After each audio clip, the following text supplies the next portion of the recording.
Welcome into the Jazz Notes podcast. I'm Ben Anderson. I'm Chandler Holt. We are recording this on August 24th, a little more than a month away from Utah Jazz Media Day, which I haven't seen the exact date on, but usually it's on a Monday, and usually it's like the last Monday of September. Yep. So it's not that far away from now, maybe 5 weeks. I think is kind of what we estimated. Last week was 6. So this is going to come up very, very quickly for Jazz fans. I know it may not seem quick enough, but it will be here in no time, especially if you're college football fan or NFL fan, to fill that void. Until then, as always, we will wrap up the show with our mailbag at Ben's Hoops, at Holt Sports is where you can find us on social media. I said I was going to put it on Blue Sky, and I did not. I'll do that right now. Let's see if we get any very late questions. Apologies there. But we like to start with news and notes, and there actually is a little bit of news with the Jazz, a non-trade trade that you broke down that I thought was interesting, because when I read it, I thought, oh, Jazz traded Mo Bamba, and then I had to realize, oh, no, they did not, and you had a good explainer. Yes, so this trade went down on August 20th, which was last Thursday. Basically, they're in the NBA G League, there was a massive 6-team trade, all right? I'm not going to break down all of the 500 names that are in this, but I'll just do in and out for the SLC stars. They sent out Sean East and Mo Bamba to the Stockton Kings. They sent Trey Townsend and Darion Sebron to the Greensboro Swarm. I believe that's it for the out. And for the in, they brought in Terrell Brown from Greensboro and Jonas Idu, who was with the Jazz's Summer League team from Greensboro as well. So yes, you see in this, Mo Bamba is traded to the Kings. Does that mean he's a member of the Sacramento Kings now? Which would open up a spot for the Jazz's roster. Yes, but no. Basically, if you go a level deeper, they traded his returning rights, which basically means the fact that he is signed to an NBA contract right now voids this trade meaning anything, right? Kind of like trading. It means the trade is allowed to go through. Yes. But he's not moved. Yes, it's almost like a draft and stash in like a weird way with like using the G League. If Mo Bamba was to be waived or cut or whatever it is, no longer under an NBA contract, then he would be a member of the Stockton Kings as a standard G League player. Okay. However, the NBA contract is has the upper hand in this, and he's still a member of the Jazz. Interestingly, he can also be assigned to the Stars in the season. It just requires consent from both him and the NBPA. It's kind of like in baseball when you make a trade and there's a player to be named later. He's essentially already designated as the player to be named later if he gets waived by the Utah Jazz. And again, why this matters is he is on he's on a partially guaranteed contract, but it is a traditional NBA contract at the moment, meaning the Jazz's 15-man roster is full. Mm-hmm. Now, we've talked about how the Jazz have 21 players, which is the max you can carry in the offseason, plus 3 two-way players. All of those spots are full. Why does that matter? Because that means currently the Jazz have 15 players, meaning there's no space to sign anyone else, a la Kevin Love, which I know has been a name that's been circulating. And you wonder now if Kevin starts to look at other spots potentially. Cleveland needs some depth after their latest trades and their moves. And I know they're going to have to waive guys to clear room, to bring in Peyton Watson to get under the salary cap. And then they've got to bring guys back to fill their roster. And specifically, they need some big guys. So Kevin Love might make some sense there. Yeah. Interestingly, this is something that just popped into my mind I don't know the answer to.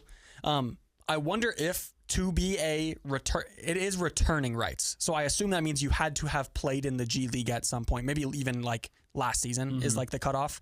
But I wonder if you could be like, we're going to trade you Keontae George's G League returning rights in one of these trades. Are we going to start seeing this as like it's not an NBA level trade. It's a G League level trade. So yeah, I guess potentially, but that's not a thing. Yeah.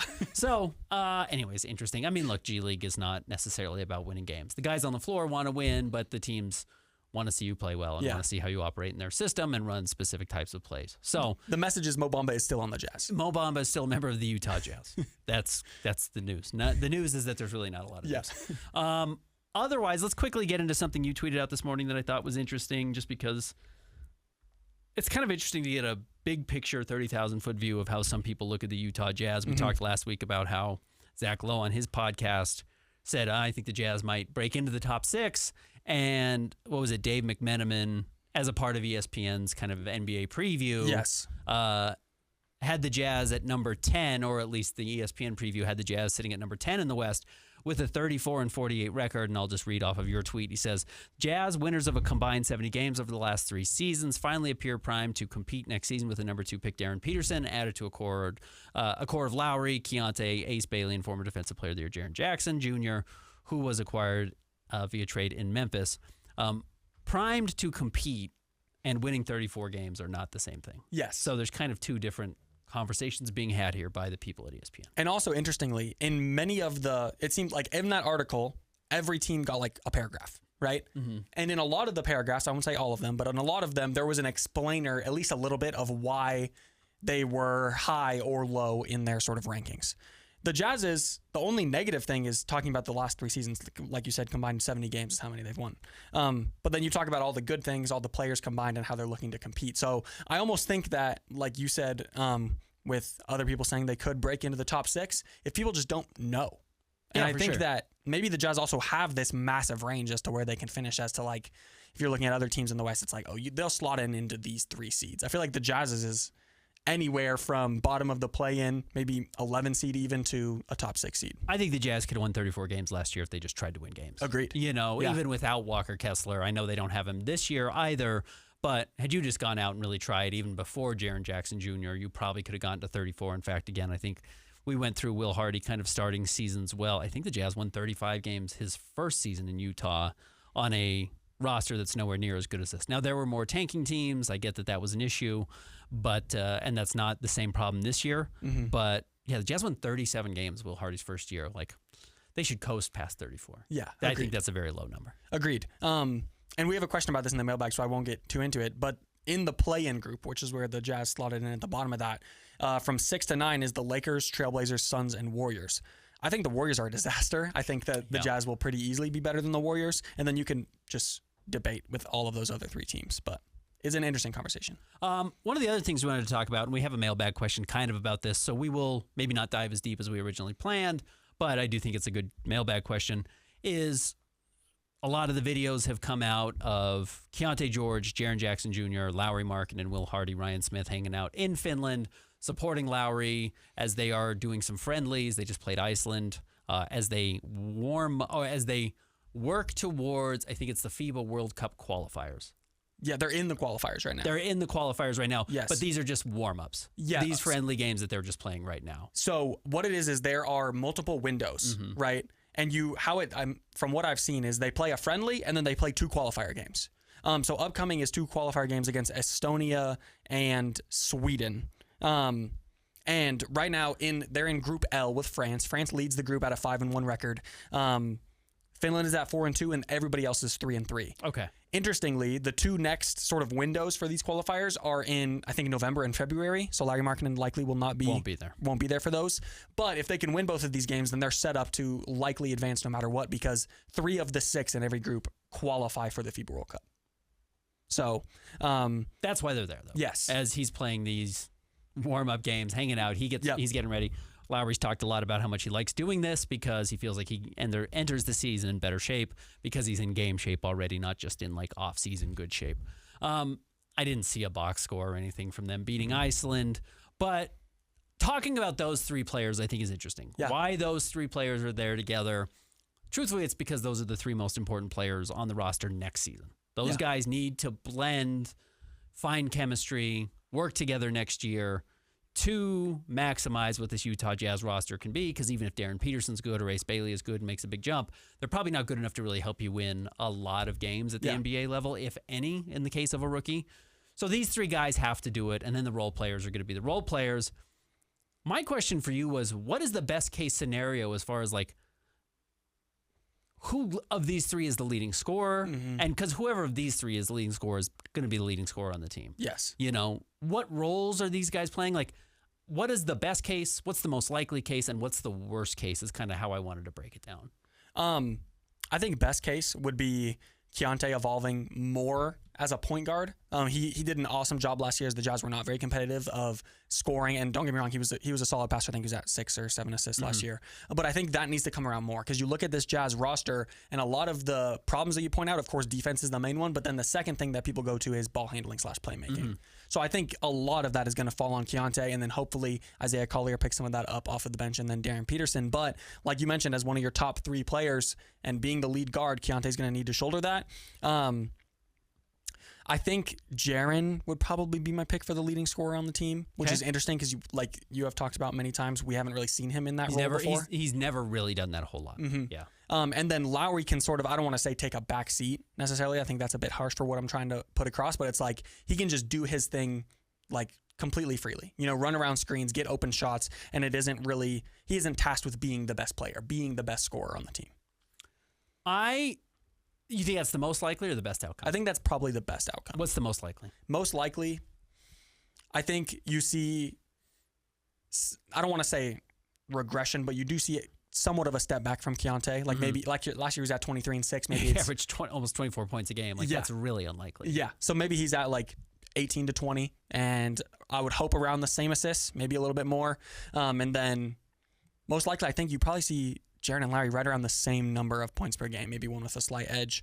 And then I almost wonder if how much is going to be on Jaren's shoulders defensively takes a bite out of what he can do on the offensive end. I think that's very fair to say. But yeah, I instead of having one sort of come across as the leading guy, which would be Jaren and my best outcome, I think they'll all sort of be like, who is their best player on a night-to-night basis? I think that's certainly very possible. I kind of think because Lowry is so unique, the best case scenario might be if he maintains his 26 points per game. Because that means he hasn't regressed back to just being like, okay, well, I'll just be the third best guy on the team, which I think there's a real possibility is going to happen. Yeah. And the problem with that is you can't pay the third best player on your team $45 or $49 million. Like that's a real problem for the Jazz, and it becomes a problem as soon as like next summer because the Jazz are looking at paying Keontae then 40. If he's above Lowry, you're just like going to naturally have to pay him a significant amount. And Jaren's already under contract for $45-50 million. It's just going to that would put a lot of weird pressure on Lowry or the Jazz with Lowry on to make a decision on him. So I actually think the best case scenario is Lowry still being at like 25 points a game, figuring out how to get his baskets because he does it so efficiently. He's so much more efficient than everybody else. His 3-point shooting is going to have to stay way up, and it means he's like taken a real like forceful approach, which he needs to do. Yes. He can't do what he did in Cleveland. He can't do what happened in Chicago, even though he's trying in Chicago. He's just so young, where he just kind of fades into the background. And I would worry about that with Lowry. My gut kind of tells me the most likely is Keontae's going to make the jump. Okay. Like, just because that's what the NBA does. It's just the NBA. It's really easy to score when you have the ball in your hands a lot. And if Keontae's jump from year 1 to year 2 to a huge jump in year 3, if that follows, there is a world where just like there's so much attention on Lowry or Jaren or these other guys that he's just like, there's just 27 points a game for me. I master getting to the free throw line. I'm just foul baiting all the time. I continue to shoot 37% from the 3-point line, maybe even a little bit better. I'm taking better shots because now there's more space. Like, I think there's a real world where he's the Jazz's leading scorer and obviously the leading scorer of these three. In that case, I think you still want Lowry at 2 and Jaren taking a step back because he has to do so much defensively, dropping down to like 18 points a game, and I actually still think that's worth it. But I honestly just think there's a world where Keontae just continues to jump. I will say, if Lowry falls to second or third on the ladder, even though that is like maybe a bad outcome for next year, maybe that's the best outcome for the long term. Because if you look at the 5 players, right, Darren Peterson, Ace Bailey, and then the 3 we're talking about, what are the odds all 5 of them are on the Utah Jazz in 5 years? Pretty low. 0. Yeah, exactly. Yeah. And yes, if Lowry does fall into the background, that will probably make a trade for him or whatever it looks like. Not as fruitful as if you were to do it earlier, but still, I think it makes the decision easier, And also, Jaren has that 2-way ability. So, and again, I'm not advocating for trading Lowry, but I'm just saying in that case, you sort of have the decision made for you almost. Yep. You absolutely do. If he takes a major step backwards, he won't be here. I just think that's the truth. Yeah.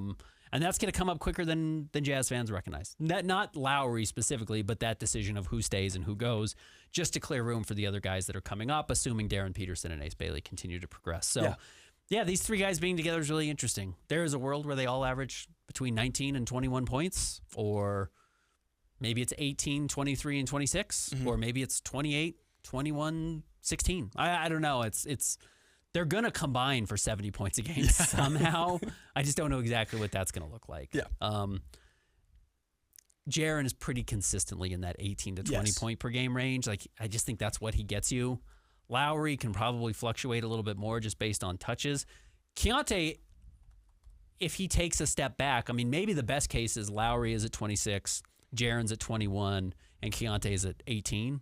And then Keontae's just kind of your fourth quarter guy, though, who dribbles and takes over and scores a lot of his points late. Jaren's career high is 22.5 points a game. Yeah, and he did 22 in back-to-back years. I don't think he's doing that here, and he's certainly not going to jump way above that. Yeah. I'd be really surprised if he jumped way above that. Then again, this is a hard season to predict, a hard team to predict, and we'll see totally different than what we've seen in years past because Will Hardy has the handcuffs off. All right, let's take a break. When we come back, we will get to your mailbag questions. Stick around. More Jazz Notes coming up next. Welcome back to the Jazz Notes podcast. Ben Anderson, Chandler Holt. All right, let's get to the mailbag. Chandler at Ben's Hoops, at C Holt Sports. Read us at KSLSports.com.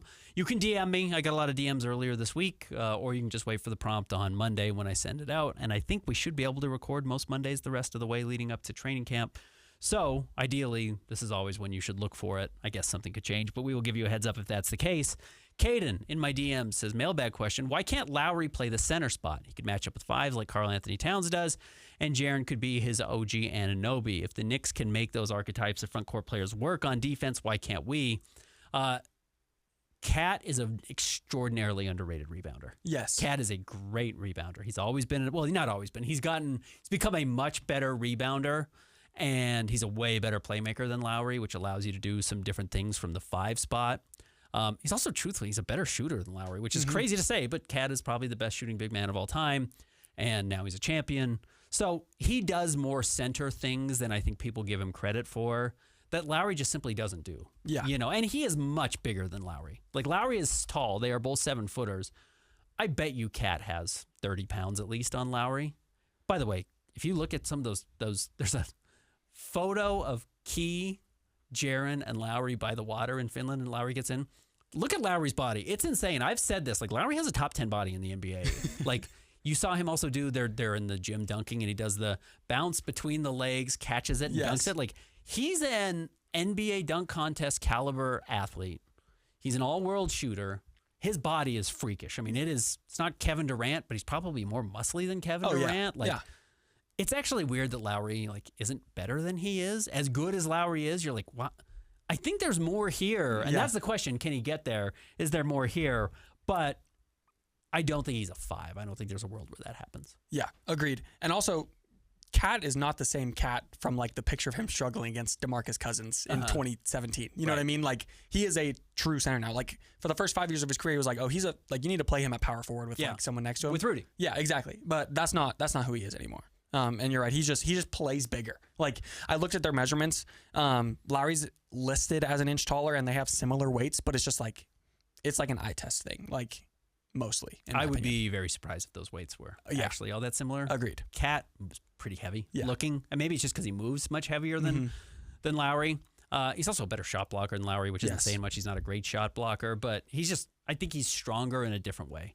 And then Jaren is just not all that similar to OG. OG is so good at getting low and getting in a stance and being switchy and he's far twitchier than Jaren is. Jaren's pretty lumbering, actually. Now, he's really long and he's great at that kind of 4-5 spot, more 4 than 5. OG's really a 4-3 and can probably play some small ball 5. But yeah, I just think Lowry is just not quite, just doesn't have the build. There may be some lineups where you could play him against other small ball 5s, if the Knicks wanted to put OG out there as the 5 or something, but I don't think you're going to see Lowry at 5 very much, if ever. All right, let's see here. Garth, he says this is a question. Said, oh no, I already asked this question. I apologize. Oh, sorry, I'm scrolling down. I need to be scrolling up. That's my problem. Brandon says, question for Will Hardy, or about Will Hardy for the next mailbag. Now that the goals for the Jazz are wins and championships instead of losses and draft picks, what does the leash look like for Coach Hardy? How much leeway does his coaching, does his time coaching through the tank earn him if the team doesn't look like they are close to competing for a championship in the next few years? I think that in this first year, it is unlimited. It is as long as it can be, unless he's I don't know, something crazy happens. If the Jazz win 26 games next year, you could see him out. There's always a world. Yeah. Jazz aren't going to win 26 games next year. That's the nice thing. It's pretty safe that that's not going to be the case. But it's also there is no win. There is a win now expectation in terms of making the playoffs, but it's not title or bust. There is not.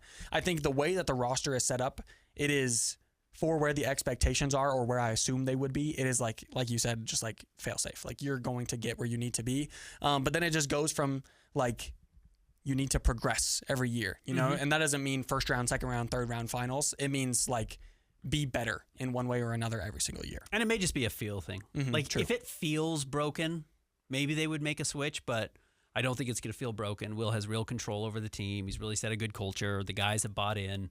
There's a reason he's on the road with these young players. You know, it's not uncommon for like players to go travel together or go work out together, but like Will Hardy being there shows like how much he is a part of all of this and is kind of important to all of everything the Jazz are doing. And they keep giving him contract extensions every summer. So he's very safe. In fact, I think I saw one hot seat ranking of the NBA and he was 30th out of 30. Like he was the safest coach in the NBA. It would have to be like something cultural breaks on the roster next year for Will Hardy to not last. So I think he has quite a long leash, but like if the Jazz don't make the playoffs in either of the next 2 years, then all of a sudden he's on the hottest seat if he still has a job. Yeah. If I were to guess, I would say there would be a major roster change before a coaching change. I think that's probably true. Yeah. All right. Let me scroll up. I think I've got a couple more questions here. John Ebenezer says, for the next pod, why doesn't the NBA reduce the length of the preseason to extend the length of the regular season? This way they could limit back-to-backs and fatigue while still keeping the same number of games. What's stopping them? I guess technically you could, but a 4-game preseason is not like crazy, crazy long. No, agreed. And also the Jazz, like we talked about when we last week when we broke down the schedule, is they have like a massive gap in there. You know, so it's like it's not like the 4 games and how they're set up is really like starting you off in a bad way for the season. Yeah, and honestly, some of it does have to do with like you're trying to keep your window, your specific window. You know, the COVID ratings for the NBA Finals were atrocious. Not because people didn't want to watch LeBron and the Lakers and Jimmy Butler and the Heat. It's just that's not when people watch basketball. So, like, they're used to the end of October through mid-June. Like that, and that's what the NBA tries to stick to. I guess you could kind of go early October, but the NFL is still kind of in its infancy and starting out. College football is still, you know, at a fun point in the season where it's early on and everyone's still kind of bought in and excited. The NHL is just starting. I just think baseball is still going in October. So I do think there is kind of a rhyme to the reason of why they do it, why they keep this rhythm the way it does. I get the question, honestly, but I think that's probably the reason they try and do it. Yeah. Dan, quickly on in the DM says, dead week for the NBA, but it's week 0 for college football. How many Jazz players have a college football team playing this week? I counted 1, but let me know. You'll be paying attention with the local teams not playing. Maybe some conference opponents in the Big 12, but didn't see any Pac-12 teams. I think the only player on this current Jazz roster, I could be wrong, that has a week 0 game, not that I think fans are all that worried about it, would be he's one of the two-way guys, Harrison Ingram. Okay. I don't even know if he's on a two-way. I think he's just on a non-guaranteed deal, who played at both Stanford and North Carolina, and they both play. They don't play each other, but they both play week 0 game. Otherwise, I don't think anyone else is playing week 0. Yeah. Next question from Dan says, do the Bees and other teams in the state still do a Jazz night? I always like those, and sometimes the Jazz, conversely, will do something like an Aggie night, which is fun. Well, the Bees and the Jazz used to be owned by the same ownership group, but they're not anymore, so there's no reason to cross-promote. Yeah. I think that's a big part of it. Yes. So, no, I don't think not so. really. And then, finally, the only Jazz guy I'm thinking about is Key. If he has a good year this year, is it another Walker Kessler situation? I heard comparisons to players like Josh Giddey, good player, but just didn't end up fitting on the championship window for Oklahoma City.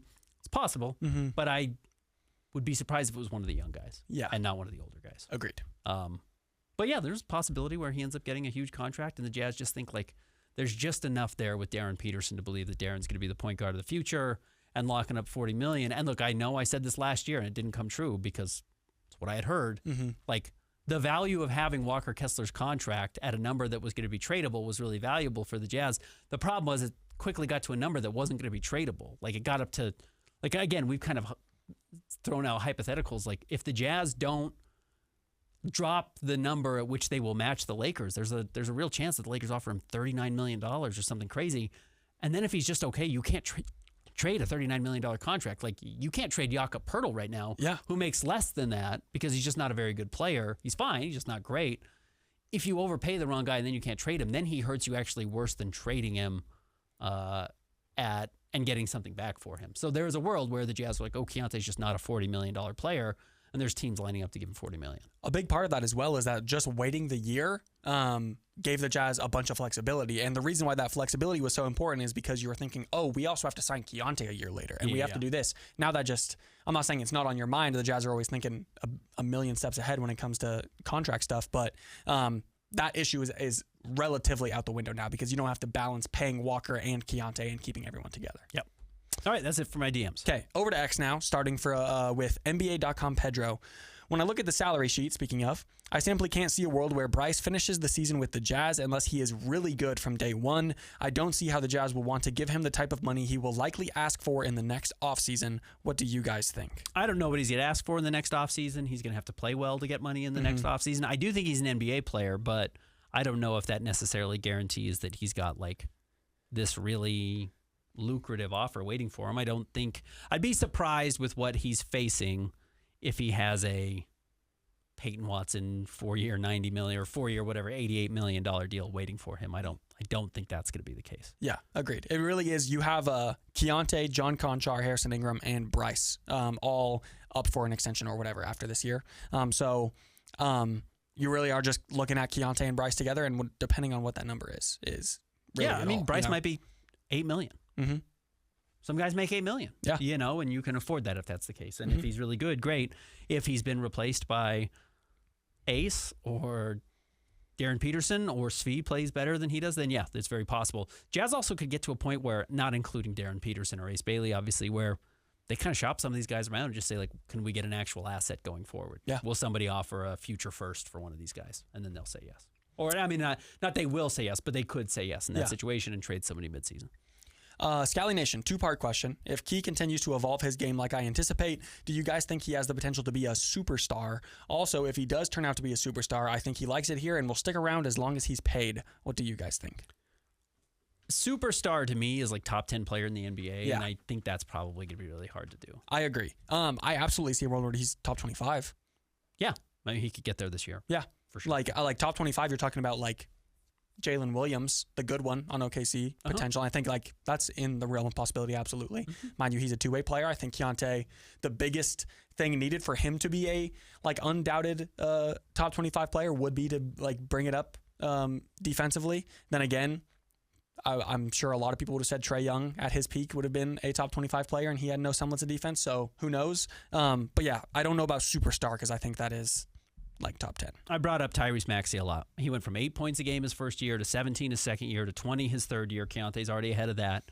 His third year, he was 26 points a game. He won most improved player. He made an all-star team, 26 points per game the next year, and then 28 points per game last year. Now, I think he led the NBA in minutes last season, so it's a little bit deceiving, but he was an all-star again. He was an all-NBA third-team player. Like, that's kind of where I could see Keontae getting to if he has enough breathing room. Yeah, agreed. It will be hard, though, sharing all the shots with the people on the roster right now. Yep. Next up from Jesse. There's some precedent for the Jazz adding a player with off-court legal issues. Karl Malone, Deshaun Stevenson, Malik Beasley, and now Jackson Hayes. Do you know what the vetting process is for the Jazz front office to feel comfortable adding Hayes to the roster? Different than it was when Karl Malone was here. Yes, very different.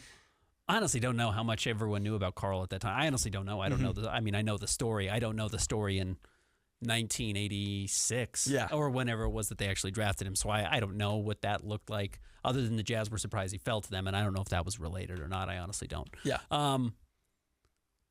I don't think the Jazz do less vetting than everybody else. Do I think the Jazz are more stringent in their vetting? Probably not. You know, like if you look at the Jackson Hayes situation, if you don't remember, he had a domestic assault against his girlfriend, and then I think the cops came to arrest him, and he shoved the cop or something along those lines. There was some interaction, and then I think the video got released, and his girlfriend had said, like, "I'm not your punching bag." It's like obviously horrendous stuff. Yeah. Like no one's defending it at all. No. I suspect if the Jazz felt like there was a danger that this was going to continue, they probably wouldn't have signed him. That will be 3 years ago. Coming up, well, and that's even from 2024. What I don't understand is if the 2024 release was a release of the earlier incident, which I think happened in 2021. Okay. There's a chance this is like 5 years old, which again, no excuse for it. Yeah. You're an adult. You know better. You're way bigger than everybody else on the planet. Like, don't be an idiot. Yeah. This is beyond being an idiot. This is horrendous behavior. I can't imagine the Jazz would have signed somebody that they were that worried about. Like, I know they vetted Miles Bridges. Because there was talks of him getting traded here. And I do think the Jazz kind of took the temperature on like, how would people react to this? And people are like, not a chance. Yeah. And now he plays for Phoenix. Yeah. You know, he never left Charlotte. So I'm sure the Jazz are wary of it. It also depends on like kind of when you're bringing in some of these players. You know, Malik Beasley was part of a much bigger deal. And Malik at the time seemed like he was cleaning his act up and now might be going to jail for gambling. So you never know, I guess. So I'm sure the Jazz are strict with it. I don't think, and I'm sure the Jazz red flag some players, but clearly they did not with Jackson Hayes, and I don't think they're like, well, I guess it's a risk. We'll see. I kind of suspect that's not the case. Unfortunately, it feels like in professional sports, there is like one of every 20 is a bad apple. You know what I mean? And it's like sometimes they stick around because they put that behind them, and it's like I think that for every team in the NBA, NFL, et cetera, you could look at a history of players who did this. You know, so that's just the end. Okay, so quickly, just to be clear for Jazz fans, because we are a source of news, he was arrested in July of 2021. Police responded to a domestic disturbance call at the home. He got into a scuffle with officers outside of his house. Police had to taser him. He did get treated at the hospital after getting tased. He got a bunch of misdemeanor charges in 2022 as a result of the 2021 incident. He pled no contest to false imprisonment and resisting arrest. So like not good stuff at all. Yeah. But that was the last time something had happened. So it does seem like the 2021 thing was the last time there was an incident. Yes. So that's 5 years ago. Yeah, and at that time he was a 20-year-old playing for the Pelicans. Yeah. I mean, not good. Yeah, Still not good. Yeah, no one's making excuses about it at all. And the video that came out in 2024 was of that 2021 incident. Gotcha. So it doesn't seem like there's been recurring incidents there. Just black and white so Jazz fans have a better sense of what's happening. All right, next question. Alex Atwood, how would you rate these 7 teams, sort of drawing back to the ESPN article we talked about, rate them best to worst? Mavericks, Suns, Warriors, Trailblazers, Pelicans, Lakers, Jazz. Best to worst. Yes.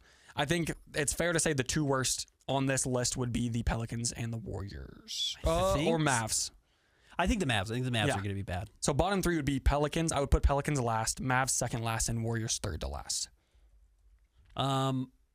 Pelicans are going to be the worst. Mavs, I think, will be the second worst. Warriors, the third worst. Best, probably the Lakers. Suns and Trailblazers could go any which direction, and the Jazz could. I will put the Suns, Trailblazers, and Jazz probably at a coin toss. Okay. I think there's a real coin toss of those teams. Suns did go out and add Miles Bridges, and apparently Common Maluach is playing better, and we'll see if he can actually step in. And if not, they have Mark Williams there, who's still a good center. So they've got some depth. Like that's a decent roster. Yeah. It's not a perfect roster. It's combustible, to say the least, but like Devin Booker's better than anyone the Jazz have. Yeah. So they're probably a little bit better than the Jazz. Trailblazers looked promising, but what they're doing to their head coach on this like prove it week by week contract that he's on seemingly, and the cheap ownership is not good. Damon Jaw is a really bad fit. I don't understand that at all. I love Drew. Yeah, Drew's awesome. You know, in fact, I probably would have just turned the page to Drew and Scoot and just said like, we'll see how much of Drew you can get out of him. He's just a winning player late in his career, and then hope Denny Avdia continues to improve. But the Jazz could be in that conversation with the Suns and the Trailblazers. Would you have Lakers at top of the list? I think Lakers are probably the top of the list because they have a superstar. Okay. You know, Luka is just that good. The photos of him, he looks like he's in great shape. Yeah. So I think that's the most promising sign. Okay. Glenn Anderson, what is the best case scenario for who the Jazz's best players are 3 years from now? Rank them 1 through 5 best case scenario. I'm going to add to this. Bleacher Report put out an article saying every team's best player in 3 years, predicting the best player in 3 years. And I'll add a question from Josh Chisholm talking about this article. If that is hypothetically the case, Bleacher Report picked Keontae George for Jazz's best player in 3 years. Do you think that bodes well for the Jazz or poorly? So I think you can make 2 arguments. It bodes really well for the Jazz because I think there's a lot of other guys on this roster who have enormously high ceilings, meaning Keontae has jumped even ahead of those and has reached that superstar level we kind of said maybe is unattainable for him. And then you have 2 other really good players, and that's the advantage behind him. Yeah. I actually, my gut instinct though would say it's probably a bad sign because that means either Ace or Darren failed to like reach their higher ceilings. And they have higher ceilings than Keontae, which is why they were drafted 5th and 2nd overall, and Keontae fell to 15. Now, Keontae was also a top 5 recruit coming out of college or high school. It's not like he was a bad player ever, but these other guys were a different class. I actually would tell you, I think best case scenario, if he's the Jazz's best player, would be Ace Bailey. Okay. Because that means you have 6'7.5", big shooter, super wing, crazy athlete, two-way player who's like averaging 24 points a game, 25 points a game, probably getting you 6 or 7 rebounds, probably 2 or 3 assists, and is like really affecting the game everywhere. I like size better than smaller guys, just traditionally myself. So honestly, I think that would be the best case scenario. Going back to Keontae potentially being the best player and addressing the like potentially negative side of that, it is also worth noting that if Keontae is the best player, you're still looking at Darren, who's 22, and Ace, who's 23, right? So it's like they're not their best selves yet by any means. 3 years, yeah, there's still room for them to grow. Yeah. Certainly. So that's why I when I first reacted to it, I said, I think this would be a good thing because that means Keontae is still getting better, and I think you still have the possibility and maybe even the likelihood that Ace and Darren take that crown eventually.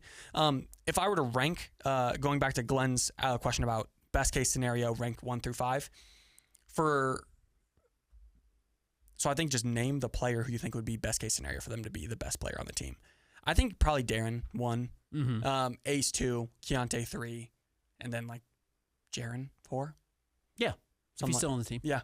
Yeah. Again, 3 years is a long time in the NBA now. Yeah, it's just true. 3 years ago that was totally different Jazz roster, and 3 years before that it was totally different. So it's hard to project anything out 3 years from now. You know, best case scenario for the Jazz 3 years from now, Nikola Jokic is their best player on their roster. You know, like that's actually the best case scenario. No, best case scenario is they get Cleveland's pick in 2029, and that rookie is the next coming of Michael Jordan. Yeah, right. It's LeBron. Yeah. LeBron 2.0. Yeah. That's the best case. Speaking of which, by the way, let me go over to a Blue Sky because we did get a Blue Sky question. Okay. And he says, since Denver's imploding, what would be a realistic trade package for Nikola Jokic? He says, and can you confirm the reason? This goes to my radio show. So I'll worry about that later. A trade package for Jokic. Off the top of your head, what would it have to include? Lowry. Probably Lowry. Yeah. Insert 2 young players. Unless it's Jaren. Yeah. Or one of the 2 big contracts you have. Yeah. Insert 2 young players. Probably both of the Lakers picks. At least both the Lakers picks. At least both the Lakers picks and the more. Cavs pick. Yeah. And probably one of your own picks. Yeah. But then again, you quickly run up on, are you a guaranteed contender, and how long are you having Jokic for? So your result is hopefully, Jokic is up for a contract extension next summer because he didn't sign one this year. Let's say you imploded this year and you were to trade for him, or next summer in a sign and trade. It's one of the 2 best players on the roster right now, like you said, Jaren or Lowry, because the money has to match. I mean, Jokic is going to be making like $70 million next year. Those guys make 46 to 50. So then you need to get another $20 million in there. So yeah, you're probably talking about Ace and Cody and whoever else, you know what I mean, to make contracts work. That's a pretty good trade package, to be honest with you, as far as just players go. You have somebody going into their prime, either Jaren or Lowry. Ace, who's going to be one of the best young pieces in the NBA that I think would actually be available for a Jokic, because I just don't think a lot of teams are trading like players with that much potential. Yeah. And then as many draft picks as the Jazz have, 2 from the Nuggets, the Cavs pick.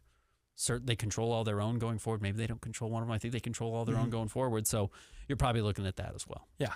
I was looking at Jokic's basketball reference. He's been top 2 in MVP voting for 6 years. That's crazy. Yeah, he's just a great player. It's worth doing everything you can to get him. Yeah. And then you would be left with, again, the important part here. And look, you could sub out Ace for Darren or something, but it's probably taken one of those 2 guys and one of your 2 older guys as well. Yeah. But then you're left with Nikola Jokic, Jaren Jackson Jr., Keontae George, and one of Darren Peterson or Ace Bailey. Yeah. Like, that's a championship roster. Yeah. That team can compete for a title. True. So, like, that's why you do it. That's what you're here for. These things are only designed to last 3 or 4 years now anyways, and you're probably going to get prime Jokic for the next 2 or 3 years. So it would probably have to look something along those lines. Yeah. Okay. That's a good group. It's a good team. True. Back to X from Todd Crow. At the start of the year, how many minutes would you guys play Collier, Svi, Bryce, Conchar, Flip, and Hayes? Hash it out. What minutes do you think they will get? Any idea who they want to get those minutes? I think Collier's going to have to play. Yeah, position of need. Hayes as well, probably. Hayes has to play. Probably. I won't be surprised if it's really evenly split between Jackson Hayes and Nurkic. Yeah. I think those guys are probably both playing around 24, or maybe one plays 20 and one plays 28, or maybe you get Jaren out there at the 5 for a couple of minutes, but probably not very long. or even flip for a couple of minutes at the 5 for 5 or 6 minutes. We'll see how he looks. So, I mean, probably over 20 for Jackson Hayes. Probably 15 for Isaiah. Yeah. 15 for whoever the backup 2 guard is, Bryce or Cody or Conchar or Svi. Like I almost think none of those names. I think Okogie. Yeah, and that certainly is going to be in the conversation as well. And then I think Flip plays no matter what. And Flip's going to play because the Jazz need a backup 4. Yeah. And he's the best backup 4 on the roster.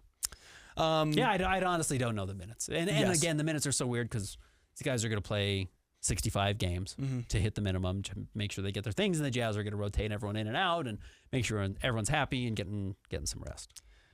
Killing me bigs. Is there any word on when they might bring over the kid from Spain they acquired from the Pistons? I don't think he's ever going to come over. Yeah. That's just my guess. I've not been told that at all. There seemed like 2 years ago there was a little bit of momentum when the Jazz were just kind of searching for answers. And maybe he becomes a place where he's like a good enough defensive player where it's Gabriel Procida. Okay. Yeah. Where the Jazz need like a cheap defensive player. But like he went and played for Real Madrid. I can't remember who he was. He went for like a really good roster in the EuroLeague. And I think he's taken a step back to a different roster now. Like it hasn't been this natural progression of like, oh, this guy's suddenly a top 5 player in Europe. Yeah. That growth doesn't seem like it's ever really been there. Next up from DJM. That's just my guess, though. Again, I could be wrong. He had even visited Utah at one point. He's about to be 20. He just turned 24, so it's not like he's old or anything. Maybe he comes over. Sometimes randomly these guys will show up, but he hasn't had like such amazing stats that I think you have to bring him over. But I do think he shot the 3 a lot better last year, which is going to be key. So he played for Real Madrid last year. He played 29 games. He averaged 14 minutes a game. He averaged 6 points, 1 rebound, half a steal, little over half an assist.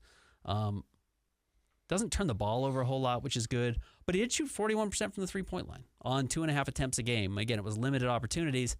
Maybe if he can be a legit 3-and-D guy, he has a chance. But the momentum that it seemed like maybe he had momentarily doesn't seem like it's really followed him. Yeah. DJM asks, any Keontae contract news? No. Nothing right now. If we haven't heard it now, I mean, I think you have until like October 30th to sign it or whatever it is, the beginning of the regular season. I'd be surprised if he signs it, but if the Jazz could get a good deal, I don't think they would shy away from it. But you look around the NBA, you're just not seeing a ton of guys get early deals unless it's just a max contract. Gavin Carpenter, what's your predictions on Ace Bailey and Darren Peterson's stat lines this year?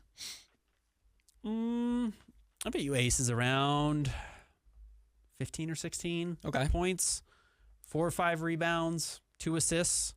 And then I bet you Darren's at like 13 points a game, 2 assists, 2 rebounds. Yeah. Ace Bailey last year, 13.8 points, 4.2 rebounds, 1.8 assists. I would expect a jump in probably all of those, or hope for a jump in all of those at least, if you're looking at what would be a good case for the Jazz. Also, I think that the roles are sort of up in the air right now. You don't know if he's going to be starting or coming off the bench, or if there will be any sort of consistency there for him. But yeah, I agree with you. I think 15 to 16 points for Ace, maybe 5 rebounds, 2 assists. So just up the points a little bit, and then hopefully he can jump. I would say the biggest thing that I'd be looking for Ace is jumping from 34 to like 37% from 3. Yeah, I think that'd probably be the biggest thing you're looking for. And then Darren, you said 13 points? Yeah, right around there. I think that's about right. Yeah. And then hope for like 3 rebounds, 2 assists, something like that. Yep. I mean, Ace was, again, at 13.8 points per game last year, but he got 28 minutes a game, and it didn't matter if he made mistakes. Yeah. It matters now if you make mistakes. Yep. I think there's probably still similar minutes, also leaving him room for a sophomore slump. Ideally, he starts getting to the free throw line more. Like, that's what I would look. Can your 3-point number climb to 37%, and can your free throw attempts per game jump from 1.2 to 2? Yeah. Like 1.2 is crazy low for a player with those physical tools. And, Keontae George got better his second year and third year getting to the free throw line. It's part of the process. I wouldn't hit the panic button yet. But if he wants to be more than just like standstill shooter and knows how to get to the rim, again, he just wasn't that beefy last year. So I'm sure he tried to avoid some contact, got bumped off spots really easily. He does look a lot bigger. So I think that'll be part of getting back to his game. Connor Morris, the question that you teased earlier. Are there any comps for the Keontae, Lowry, and Triple J trio? Is there a scenario where it is kind of like Steph, Clay, and Draymond? Lowry is already a 7-foot Clay. Triple J and Draymond each are Defensive Player of the Years. And if Key takes another jump, he could be a Walmart Steph. Fun thought process. I've got a couple of ideas, but do you have anything that jumps out to mind of like point guard, small forward or center, however you want to look at Jaren? You go first, and I'll think about it for a second. I had a couple that I think kind of reminded me a little bit of this. Actually, kind of ironically, Donovan Mitchell, Bojan Bogdanovic, Rudy Gobert, like, isn't the worst comp for how this works. Like, ball in hand guard who doesn't play a whole lot of defense, small forward, elite shooter who doesn't play a whole lot of defense, and a lot of pressure on a big man who plays all the defense. Like, and the Jazz had the best record in the NBA with 3 of those guys. Now, they also had Mike Conley. They also had some other pieces around it. But, like, that was a trio that functioned. Going back, like, kind of way back, Mike Bibby, Peja Stojakovic, and Chris Webber. Okay. Now, Chris Webber was, like, a true, like, superstar playmaker. Yeah. Like, the best passing four of his era by far, and one of the best ever. But if you look at those teams' numbers, it's kind of interesting. It was like, I think Peja averaged his best year 24 points a game. Chris Webber was at 18, and I think Bibby was at 18. So, like, as we were talking about, like, how do you separate out these numbers? Like, that's the Lowry's still the leading scorer on the team. Peja finishes top 5 in MVP, and that might have been the year they had the best record in the NBA. Yeah. Or one of them where they go to the conference finals, whatever, when they were really dangerous. And again, they had Bobby Jackson. They had all these. They had Brad Miller actually started their 5, which is a little nerky. And they had Vlade. So don't get me wrong. Like, it's not perfect, but it's not the most uncommon trio of how we've seen teams built. I thought of one, and it isn't the greatest, but I can't get it out of my head now. The early 2000s Pistons. You have Chauncey Billups, Keontae in this situation. Sure. You have Rip Hamilton / Tayshaun Prince, Lowry, and then Ben Wallace, who would be Triple J. Okay. Which is like, kind of. Yeah, I mean, Jaren can actually score. Yeah, and, like, exactly. Can touch the ball. Yeah. So. And Chauncey shot, 43% from 3. Okay. Mr. Big Shot was a stupidly good basketball player. Yes, the actual lack here is both Rip Hamilton and Tayshaun did not shoot the 3 very well. I was talking to somebody who knows a lot more about basketball than me, and they had said, like, best case scenario would be Keontae becomes Chauncey Billups. Yeah. Mr. Big Shot 2.0 is quite literally what they said to me, because he was so ingrained in everything the Pistons did. Yeah. Apparently, he was at every draft workout. He was at he was organizing everything behind the scenes, the way Keontae does. So there is some thought that, like, maybe he's not the leading scorer on the roster. You might go back and might have been Rip Hamilton or even like Rashid. The top 3, Ben Wallace averaged more points in 2004-05 than Chauncey Billups did. That's crazy. Yeah. But wait, sorry, it was not. He was second on the team behind Rip Hamilton. Okay, Rip. Yeah, okay. yeah. That I was thinking, like, Ben Wallace did 9 points a game. I was not filtering my points. Chauncey was like the guy, though, in the fourth quarter you went to. Yes. Rip was more consistent throughout the game, did a lot of the heavy lifting. Tayshaun filled in, yada, yada, yada. When you needed something late, you went to Chauncey. Yeah. And Keontae could do something similar. Yeah, 100%. Okay, next up, from Cameron Clark. What is a realistic floor and ceiling for the Jazz this year? By the way, quickly, Tyrese Maxey, Paul George, Joel Embiid. Now, those guys are all better than what the Jazz have. But, like, Joel's pretty immobile now. Yeah. Pretty lumbery. Jaren's more mobile, actually, than Joel, but not as skilled with the ball in his hands. Certainly not that dangerous. Obviously, Paul George is better ball in hand and a better defensive player, but can do some shooting, big wing, and then Tyrese and Keontae are somewhat similar. Yeah. Okay. Realistic floor and ceiling for the Jazz this year. I think floor, you're looking at let's just remove injuries from this, because injuries make your worst case scenario the actual worst. But I would say something goes wrong, whether it be like meshing of the group or someone just has a real down season or something. And I think the Jazz could miss the plan. I think there is a world where you're the 11 seed, 12 seed. And then best case is you crack the top 6. Like, you have and I've said this as something I could absolutely see for the Jazz this year. You are just on fire during the regular season. You have a like Kings run a few years ago where you were the second seed in the West, and I'm not like, I would just say you crack the top 6 being the ceiling, and you are likely out because you're not entirely ready for playoff basketball yet as a team. But you just put up a crazy regular season performance. Yeah, you get up to 49 wins randomly by having like 2 really hot stretches where you go 12-1 or 10-3. You open the season really well. You build a bunch of momentum, and that's you kind of coast into these weird spots. And Luka's out, or the LaMelo Ball thing doesn't work at all. Like there's some scenarios where like the West is a little bit of a disaster, and the Jazz shoot the gap. Yeah, and just kind of find their space in that top 6. There is also a situation where, they win 37 games. They lose some tiebreakers. They end up at 11 instead of 8. And all these teams are 1 game within one another. And the Jazz lose 2 bad games late in the season that young teams lose, and they don't know how to win. And it's a result of, early in the season where we've talked about the Jazz maybe going 6-0 to start the year. They start out 3-3. Or the Jaren Lowry thing doesn't work at all, or Keontae takes a major step backwards, or whatever. Big sophomore slump from Ace, and they're trying to like force it. That's the scenario where, it's a tiebreaker, and they fall to 3rd of 4 teams, or 4th of 4 teams that are right there within 1 or 2 games of each other. Sam Judd, do you think the Jazz will do a jersey swap again like they did last year? I'd be surprised. There's not really a reason to. Yeah, I would be surprised as well.